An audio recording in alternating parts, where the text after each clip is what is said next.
Good afternoon po, maulang hapon sa inyong lahat. So, for today's video, gagawa po tayo ng maruya. So, dapat meron po tayong 6 na piraso ng saging. So, ngayon po, marami po tayong saging na saba na medyo overripe na, kaya kailangan ko na siyang gamitin para mapakinabangan pa siya. So, bale, gagawin ko pong dalawang recipe na po itong natin dahil medyo marami-rami siya. So, i-mash po natin, nabalatan ko na po ito at i-mash po natin ang saging.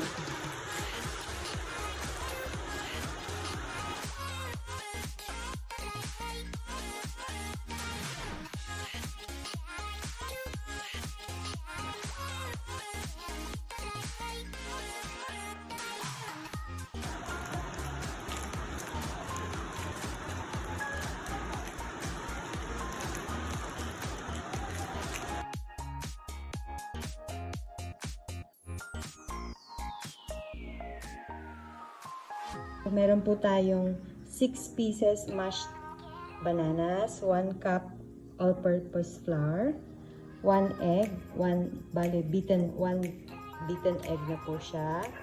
Bale, 1 teaspoon ng baking powder. So, make sure po na ang ating baking powder ay active.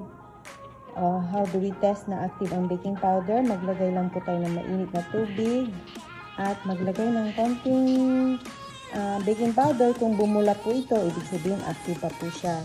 So, we need 1 teaspoon ng vanilla at 1/2 cup ng sugar kasi hindi po natin gusto masyado matamis. Okay, meron po tayong evaporated milk, 1 cup, and then a pinch of salt. Okay, baking powder. Okay, so i-mix na po natin ang mga ingredients. So, i-combine na po natin. So, ang flour po natin ay pre-sifted po siya. Dapat na-sift po or na-strain nyo po siya. Mix po natin ang flour, sugar. Okay. Baking powder. At saka po ang konting asin. Okay. So, i-mix lang po natin siya until ma-incorporate.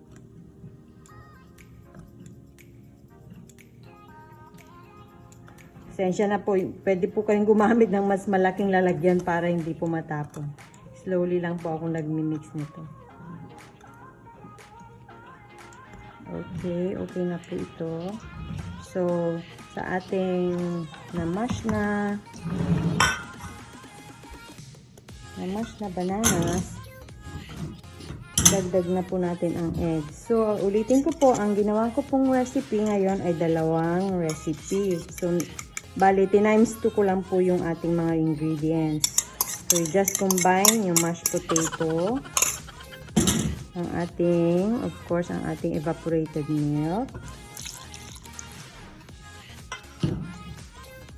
at ang ating vanilla. So, naubusan na po tayo ng vanilla. So, 1 teaspoon ang ating vanilla.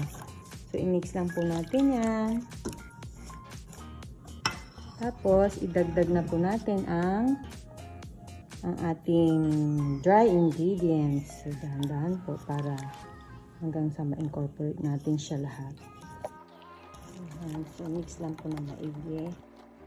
Once na mix na po natin, ipa-fry na po natin like we are frying a pancake. Sa pancake po, ganun na ganun din. Na po ang ating pan. So, ang ginagawa ko po, ito po yung butter. Para mas madali, ginaganyan ko lang po para manipis lang siya. Hindi po oil ang ginamit ko para mas masarap po siya. Tapos, kuha po tayo ng 1/4 ng ating butter. Pare-pareho po yung suka. Pero kung gusto nyo medyo malalaki siya, sige po, yun na lang. Mas malaki po yung size ng ating gagamitin. So, pwede po tayong maglagay ng 3 dito sa frying pan natin. Depende po sa laki na gusto ninyo ang ating maruya. Ayan, hindi na po siya bilog. Ayan, so, para po tayo nagluluto ng pancake. Kikita nyo naman po kapag yan ay nag-brown na. Ayan, nag-brown na po siya.